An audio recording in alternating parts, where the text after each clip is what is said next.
नमस्कार, मैं खुशी और आप देख रहे हैं MHT live Mumbai Hindmata times.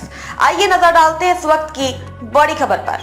आपको अधिकार नहीं, बीच बैठक में अजीत पवार ने चाचा को चुप कराया। 2 घंटे तक खामोश रहे एनसीपी चीफ।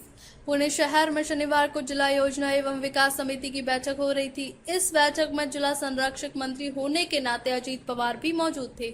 उन्होंने बैठक की अध्यक्षता की। इस दौरान उन्होंने अपने चाचा और एनसीपी एसपी अध्यक्ष शरद पवार से साफ कहा कि उन्हें सवाल उठाने का कोई अधिकार नहीं है। इसके बाद वरिष्ठ पवार अगले 2 घंटे तक चुप रहे। बैठक में एनसीपी के दोनों गुटों के नेताओं के बीच तीखी नोकझोंक भी हुई। अजीत पवार द्वारा डीपीडीसी में अपने चाचा के बोलने के अधिकार पर सवाल उठाने से उनकी बेटी और बारामती की सांसद सुप्रिया सुले नाराज हो गईं। बैठक के कुछ देर बाद सुले ने इंडियन एक्सप्रेस से कहा, आज की डीपीडीसी बैठक से बहुत कुछ सीखने को मिला। शरद पवार जिला संरक्षक मंत्री अजीत पवार के आने से 5 मिनट पहले बैठक में पहुंचे। जब अजीत पवार आए तो प्रोटोकॉल के अनुसार शरद अपनी कुर्सी से उठ गए।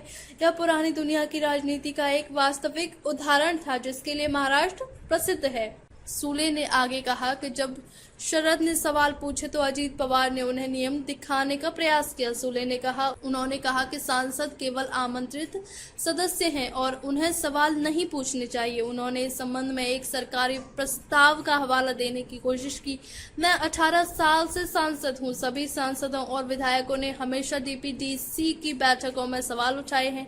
इतने सालों बाद अचानक यह नियम पुस्तिका क्यों सामने आई है, वह भी शरद पवार पर नियम पुस्तिका फेंकना जो 83 साल के हैं और जो न केवल महाराष्ट्र में बल्कि भारत में भी सबसे बड़े नेता हैं। सूले ने कहा कि अजीत पवार इस बात पर जोर देते रहे कि सांसद विशेष आमंत्रित सदस्य हैं। उन्होंने सरकारी राजपत्र अधिसूचना की एक प्रति दिखाते हुए कहा, नियम यह स्पष्ट करते हैं आप कानून द्वारा विशेष आमंत्रित सदस्य हैं। कानून आपको भाग लेने का अधिकार भी देता है। सुले ने कहा कि शनिवार को डीपीडीसी की बैठक में जो कुछ भी हुआ वह महाराष्ट्र की राजनीति की संस्कृति में पहली बार हुआ। यह देखना दुखद है।